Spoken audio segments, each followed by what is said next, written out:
بسم اللہ الرحمن الرحیم۔ السلام علیکم ورحمۃ اللہ۔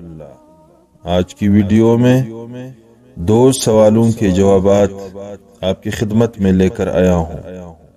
نمبر 1، انسانوں سے پہلے زمین پر کون سی مخلوق آباد تھی؟ نمبر 2، اس مخلوق کی تخلیق یعنی پیدائش کس طرح اور کس روز کی گئی تھی؟ میرے محترم دوستو اور غیور مسلمان بھائیوں، ویڈیو آخر تک ملاحظہ فرمائیں۔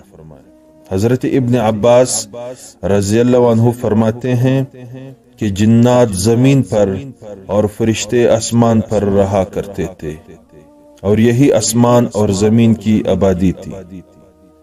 ہر آسمان کے الگ فرشتے تھے، اور ہر آسمان والوں کی نماز، تسبیح اور دعا مقرر تھی، اور ہر اوپر کے آسمان والے اپنے نیچے کے آسمان والوں سے زیادہ دعا کرنے والے تھے، زیادہ نماز اور تسبیح کرنے والے تھے۔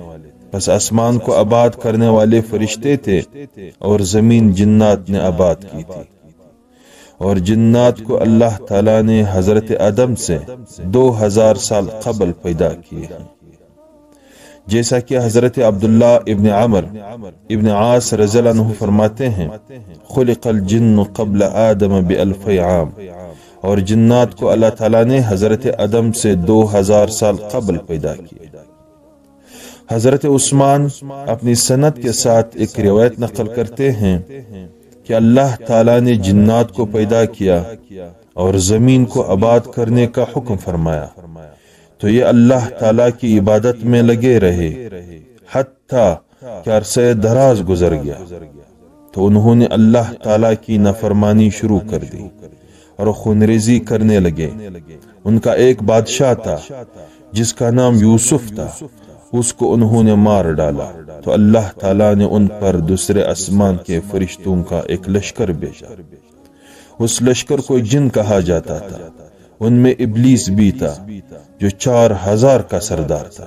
یہ آسمان سے اترے اور زمین سے سب اولاد جن کو تباہ کیا، اور وہاں سے جلا وطن کیا، اور سمندر کے جزیروں کی طرف مار بگایا، اور ابلیس اپنے لشکر سمیت اس زمین پر رہنے لگا۔ ان پر عمل آسان ہو گیا اور زمین میں رہائش کو پسند کیا۔ حضرت ابن عباس رضی اللہ عنہ فرماتے ہیں کہ جب اللہ تعالیٰ نے ابو الجنات سموم کو آگ کے شر سے پیدا کیا تو فرمایا، تم کوئی تمنا کرو۔ اس نے کہا، میری تمنا یہ ہے کہ ہم خود کو تو دیکھیں، ہمیں کوئی نہ دیکھے، اور ہم زمین میں چھپ سکے، اور ہمارا بوڑھا بھی جوان ہو کر فوت ہوا کرے۔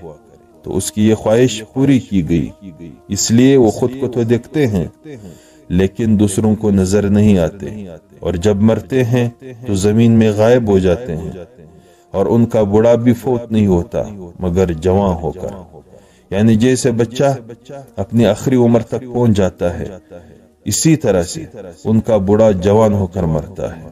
حضرت ابو العالیہ سے روایت ہے، فرماتے ہیں اللہ تعالیٰ نے فرشتوں کو بدھ کے دن پیدا کیا، اور جنات کو جمعرات کے دن، اور حضرت آدم کو جمعہ کے دن پیدا فرمایا۔ پھر جنات کی ایک قوم نے کفر اختیار کیا تو فرشتے ان کی طرف زمین پر اترتے تھے اور ان سے جنگ کرتے تھے، اور زمین میں خونریزی ہوتی تھی اور فساد برپا ہوتا تھا۔ اسی پر قیاس کرتے ہوئے فرشتوں نے کہا، آپ زمین میں اس کو پیدا کریں گے جو اس میں فساد کرے گا۔ اللہ تعالی ہمیں شیطان اور جنات کے شر سے محفوظ فرمائے۔